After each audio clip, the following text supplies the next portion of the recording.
Ronaldo Messi भन्छौँ अनि Messi र रोनाल्डो छापेको तपाईँको टी सर्ट कत्रो सगौरव है, आमा बाउलाई झिजो गरी गरी भए पनि त्यो टी सर्ट लगाएर जान्छौँ नि त खेल्नु, जाँदैन हाम्रो विद्यार्थी। हो त।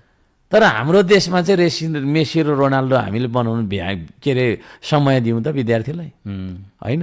6 दिन पढ, 1 दिन मात्रै छुट्टी हुन्छ स्याटरडे, त्यो दिन तेरो लुगा पनि धु होइन, अनि त्यहाँनिर दिएको त्यो होमवर्क पनि गर भनिसकेपछि उसले 5 मिनट फुटबल खेलेर मेस्सी र रोनाल्डो बन्छ?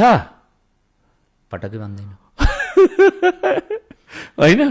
बरु खेलमा लगाइदिउँ, खेल है तिमीहरू ल होइन, सन्डे मन्डे ट्युसडे चाहिँ दिनभरि फुटबल खेल्ने अथवा के खेल्ने भनेपछि त त्यसरी ट्रेनिङ पायो भनेदेखि त त्यो पनि बन्ला नि त।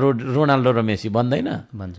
अनि अरू दिन चाहिँ तपाईँको खाली किताब पढाएको छ अनि केही पनि छैन, न खेलकुदमा हामी छौँ है। हाम्रो स्पोर्ट्स पनि इन्डस्ट्री हुनु सक्यो त है, म्युजिक होइन एन्ड लिटरेचर पनि तपाईँको इन्डस्ट्री हुनु सकेन, त्यसमा गरी खायौँ त हामीले? कोही कसैले कलम चलाएर पेट पाल्न सक्यो त? सकेन होइन।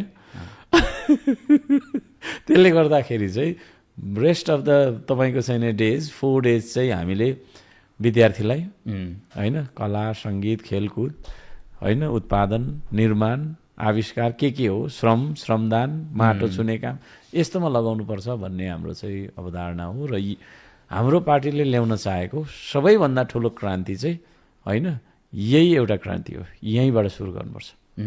गजब।